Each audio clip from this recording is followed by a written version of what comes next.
Hello friends, welcome back to my YouTube channel Study Career Point. I hope you all are doing well. So start करते हैं हमारी आज की answer की। तो देखिए 15 को आप लोगों का जो आज पेपर हुआ है, पेपर 2 के लिए हम लोग यहाँ पर CDP के आंसर की देखने वाले हैं। आज थोड़ा सा लेवल जो है वो कल के लेवल से थोड़ा सा अप देखा गया है। ठीक है, क्वेश्चंस भी थोड़े से लॉन्ग है, मतलब आप लोगों को टाइमिंग चाहिए था चीज़ों को समझने के लिए। ठीक है, तो स्टार्ट करते हैं हमारी पहले क्वेश्चन के साथ। तो देखिए बिल्कुल सही तरीके से चीज़ें आप लोगों को यहाँ पर बताई जाएंगी। पहला क्वेश्चन देखिए यहाँ पर दिया गया है, दृष्टिबाधित से है। यहाँ पर देखिए दृष्टिबाधित बच्चों की ज़रूरतों को पूरा करने के लिए जो सहायक तकनीकी है, उपकरणों के उदाहरण में क्या क्या चीज़ें यहाँ पर शामिल होंगी।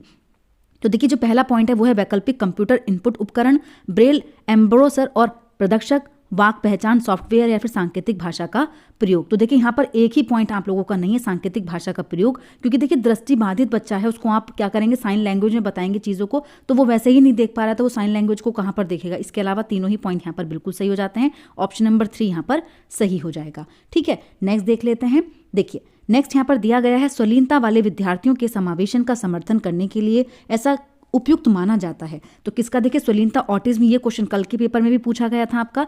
यादृच्छिक दिनचर्या का प्रयोग करते हुए एक अव्यवस्थित विन्यास की रचना करनी चाहिए, या फिर ठोस शाब्दिक सुसंगत भाषा का प्रयोग करना चाहिए, या फिर दृश्य संबंधी मदद और संकेत से बचना चाहिए, या फिर यहाँ पर दिया गया है कक्षा का वातावरण ऐसा बनाना चाहिए जो विद्यार्थियों के लिए अति उत्तेजक हो। तो देखिए हम क्या करेंगे, यहाँ पर जो यादृच्छिक जो दिनचर्या है इसका प्रयोग करते हुए हम क्या करेंगे, एक अव्यवस्थित विन्यास की रचना करनी चाहिए। ठीक है, रैंडम रूटीन यहाँ पर बनाना चाहिए। तो ऑप्शन नंबर 1 यहाँ पर सही माना जाएगा। ठीक है, नेक्स्ट देखिए, नेक्स्ट है कक्षा में प्रगतिशील और रचनात्मक बच्चों की ज़रूरतों को पूरा करने के लिए क्या चीज़ महत्वपूर्ण है। तो देखिए यहाँ पर जो करेक्ट आंसर आप लोगों का है, उन्हें सीखने की प्रक्रिया में व्यस्त रखें और उनकी दिलचस्पी बनाए रखें। ठीक है, तो यहाँ पर ज़रूरत के अकॉर्डिंग ऑप्शन नंबर 3 सही हो जाएगा, क्योंकि देखिए ग्रेड को हम यहाँ पर नहीं करते हैं, नेगेटिव मानी जाती है ग्रेड। ठीक है, इसके अलावा यहाँ पर बोला गया है कि जो भावनात्मक आवश्यकताएं होते हैं उनके बजाय उनकी संज्ञानात्मक आवश्यकताओं को प्रधानता देते हैं, क्योंकि भावनाएं भी बहुत ज़रूरी होती हैं। ऐसा नहीं कि आप उनकी भावनाओं को ठेस पहुँचा रहे हैं, सिर्फ संज्ञान पर ध्यान दे रहे हैं, तो ये भी यहाँ पर नेगेटिव हो जाता है। और निर्देश के इंस्ट्रक्शन मैंने लोगों को बोला था ये चीजें क्या होती हैं, नेगेटिव होती हैं। तो यहां पर ऑप्शन नंबर 3 ही बचता है जो सही है। ठीक है, नेक्स्ट देखते हैं। देखिए कक्षाओं में छात्रों की असफलता से शिक्षिकाओं को किस प्रकार निपटना चाहिए, कैसे निपट सकती हैं। तो देखिए यहां पर जो करेक्ट आंसर आप लोगों का हो जाएगा वो है ऑप्शन नंबर 3, अपनी खुद की शैक्षणिक रणनीतियों का आलोचनात्मक परीक्षण करके। ठीक है, नेक्स्ट देखते हैं। देखिए नेक्स्ट यहाँ पर दिया गया है, संरचनावादी अधिगम में पूर्व ज्ञान की क्या भूमिका होती है। जो पूर्व ज्ञान होता है वो मैंने आप लोगों को बताया था, देखिए सुगम बनाता है आप लोगों की आगे की लर्निंग को। तो देखिए जिस पॉइंट में भी ये चीज़ दी गई है वही आपका सही हो जाएगा। तो देखिए कहाँ पर है ये चीज़ दी गई है, ऑप्शन नंबर 4 में। संबंध बनाने, नए अधिगम को सुगम बनाने के लिए पूर्व ज्ञान क्या होता है, महत्वपूर्ण होता है। नेक्स्ट देखिए, नेक्स्ट क्वेश्चन यहाँ पर है, एक संरचनावादी कक्षा में शिक्षक छात्रों को स्वनिर्देशित शिक्षार्थी बनने में कैसे सहायता कर सकते हैं। तो कैसे सहायता करेंगे, तो यहाँ पर देखिए जो सही विकल्प आप लोगों का हो जाएगा वो है ऑप्शन नंबर 1, छात्रों को अपने स्वयं के सीखने की जिम्मेदारी लेने और स्वयं नियमन कौशल विकसित करने के लिए प्रोत्साहन करके। देखिए निर्देश प्रदान करके नहीं करना है, लगातार प्रतिपुष्टि ग्रेड प्रदान करके भी नहीं करना है। ठीक है, इसके अलावा सभी सीखने के कार्यों के लिए स्पष्ट लक्ष्यों और उद्देश्यों को निर्धारित करके, तो ये भी यहाँ पर गलत हो जाएगा। नेक्स्ट देखिएगा। देखिए नेक्स्ट क्वेश्चन यहां पर दिया गया है। देखिए निम्नलिखित कथनों को पढ़िए। अभिकथन ए है, एक माध्यमिक विद्यालय की शिक्षिका अपनी कक्षा के छात्रों को बेहतर ढंग से समझने के लिए उनके साथ क्या कर सकती हैं, नियमित संपर्क में रहती हैं। कारण दिया गया है, समुदायों को यह निर्देशित करना चाहिए कि बच्चों को कैसे और क्या सीखना चाहिए। देखिए समुदाय को ये इंस्ट्रक्शन देना चाहिए, निर्देशित करना चाहिए कि बच्चे क्या कर सकते हैं या बच्चे क्या सीखेंगे। तो निर्देश आप बच्चे को इंस्ट्रक्शन नहीं देंगे, क्योंकि देखिए यही चीज़ प्रॉब्लम हो जाती है कि लड़कियां ये कर सकती हैं, लड़के ये कर सकते हैं, आप थोप नहीं सकते किसी भी चीज़ को। ठीक है, तो यहाँ पर देखिए कथन ए तो सही माना जाएगा, लेकिन कारण यहाँ पर गलत है। तो कौन सा सही हो जाएगा, तो देखिए ए यहाँ पर सही है, और लेकिन आर क्या है यहाँ पर गलत है। अब देखिए कुछ चीज़ों में ये भी बोला गया है कि दोनों आंसर भी यहाँ पर सही हो सकते हैं। अगर इसको पॉजिटिव लिया गया है कि समुदायों को यह निर्देशित करना चाहिए कि बच्चों को कैसे और क्या सीखना है, तो इसके अकॉर्डिंग आप लोगों का जो ऑप्शन नंबर 3 है वो भी सही हो सकता है। ठीक है, लेकिन 99% जो आप लोगों का आंसर होगा वो आप लोगों का ए ही हो जाएगा कि ए सही है, लेकिन आर क्या है यहाँ पर गलत है। ठीक है, क्योंकि इंस्ट्रक्शन को हम लोग नेगेटिव मान कर चलते हैं पेडागोजी में। नेक्स्ट देखते हैं, शिक्षार्थियों के समस्या समाधान कौशलों को उन्नत करने के लिए शिक्षकों को किस चीज़ चीज़ को प्रोत्साहित करना चाहिए और शिक्षार्थियों के बीच चिंतन को बढ़ावा देना चाहिए। तो देखिए कौन सा यहाँ पर सही विकल्प होगा, तो विश्वास, दृढ़ता और पारस्परिकता को बढ़ावा देना चाहिए। ऑप्शन नंबर 3 बिल्कुल सही हो जाएगा। नेक्स्ट देखिएगा, अन्वेषण अधिगम में छात्र, जो डिस्कवरी लर्निंग होती है उसमें छात्र क्या करते हैं, तो देखिए विचारों की खोज और हेर फेर के माध्यम से दुनिया में लगातार नई खोज करते हैं। तो यहाँ पर ऑप्शन नंबर 4 बिल्कुल सही हो जाता है। नेक्स्ट देखिएगा, यह महसूस करते हुए कि वह विज्ञान में ध्यान नहीं दे रहा है और इसलिए वह संप्रत्यों को समझने में असमर्थ है, रमेश कक्षा में सबसे आगे बैठने का फैसला करता है ताकि वह ध्यान केंद्रित कर सके। रमेश सीखने की किस रणनीति का उपयोग यहाँ पर कर रहा है, तो देखिए यहाँ पर जो रमेश है वो किस चीज़ का, वो मेटाकॉग्निशन, अपना खुद से, देखिए हम जब खुद की जो वीकनेस होती है उसको पहचानते हैं, खुद से उस पर वर्क करते हैं, तो वो क्या होता है, खुद की चीज़ों को समझना, तो वो क्या कहलाया जाता है, उसको कहते हैं मेटाकॉग्निशन, अधिसंज्ञान। नेक्स्ट देखिएगा, देखिए संज्ञान के संदर्भ में भावनाओं के बारे में निम्न में से कौन सा कथन सही है। देखिए यहाँ पर जो करेक्ट आंसर आप लोगों का हो जाएगा वो हो जाएगा, भावनाएं जो होती हैं वो संज्ञान के विभिन्न पहलुओं को नियंत्रित करती है, हालांकि इनके प्रभाव की मात्रा और दिशा बहुत से कारकों पर निर्भर करती है। नेक्स्ट देखिए, नेक्स्ट क्वेश्चन यहाँ पर दिया गया है, शिक्षक छात्रों में आंतरिक प्रेरणा कैसे बढ़ा सकते हैं। कैसे बढ़ाएंगे, तो सीखने का आनंद पैदा करके। नेक्स्ट देखिएगा, देखिए नेक्स्ट क्वेश्चन यहाँ पर है, निम्न में से कौन सा कथन आंतरिक और बाह्य अभिप्रेरणा के बीच का संबंध का सही वर्णन करता है। तो देखिए कौन सा यहाँ पर सही हो जाएगा, तो जो आंतरिक और बाह्य अभिप्रेरणाएं होती हैं वो एक दूसरे के साथ जटिल तरीके से अंतःक्रिया कर सकती हैं। तो यहाँ पर ऑप्शन नंबर 2 बिल्कुल सही विकल्प है। नेक्स्ट देखिएगा, नेक्स्ट क्वेश्चन यहाँ पर दिया गया है, उन बच्चों में अकादमिक प्रदर्शन और बौद्धिक क्षमताओं में धीरे सुधार आता है जो वंचित परिवेश को छोड़कर समृद्ध परिवेश में प्रवेश करते हैं। तो यहाँ पर देखिए कौन सी बहस की ओर ये इशारा करता है, तो यहाँ पर जो सही आंसर आप लोगों का होगा वो यहाँ पर होगा, देखिए कौन सा हो जाएगा, निरंतरता बनाम अनिरंतरता यहाँ पर हो जाएगा, कंटिन्यूटी वर्सेस डिसकंटिन्यूटी। ठीक है, तो यहाँ पर क्या होगा, ऑप्शन नंबर सही बिल्कुल सही होगा। नेक्स्ट देखिएगा, नेक्स्ट क्वेश्चन यहाँ पर दिया गया है, निम्नलिखित कथनों को पढ़िए। अभी कथन ए दिया गया है, जब हम बचपन को एक ही श्रेणी के रूप में देखते हैं तो हम जेंडर, जातीय, सामाजिक वर्ग के संबंध में बच्चों के बीच सामाजिक और सांस्कृतिक अंतर खो देते हैं।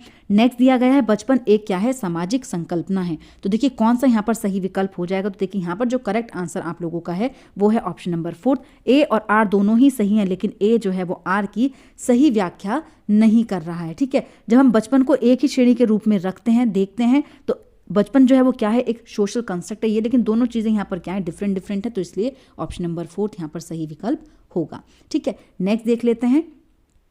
देखिए निम्न में से कौन सा कारक जीन पियाजे द्वारा प्रस्तावित संज्ञान में परिवर्तन लाने वाले कारकों में से नहीं है। तो देखिए जीन पियाजे के कौन कौन से होते हैं, संतुलीकरण भी होता है, गतिविधि भी होती है, जैविक परिपक्वता भी होती है, लेकिन सांस्कृतिक उपकरण नहीं होते हैं। नेगेटिव पूछा गया था, तो ऑप्शन नंबर 1 यहाँ पर सही है। नेक्स्ट देखिएगा, नेक्स्ट क्वेश्चन यहाँ पर दिया गया है, जीन पियाजे की थ्योरी से है, निम्नलिखित कथनों को पढ़िए। अभी कथन ए है यहाँ पर, जीन पियाजे ने माना कि सीखने की प्रक्रिया पूरी तरह आनुवांशिकता पर निर्भर करती है, विकास आनुवांशिकता और पर्यावरण के बीच पारस्परिक क्रिया का ही परिणाम होती है। तो यहाँ पर देखिए कौन सा विकल्प सही होगा, तो देखिए दोनों ही यहाँ पर सही हैं और ए जो है वो आर की सही व्याख्या कर रहा है।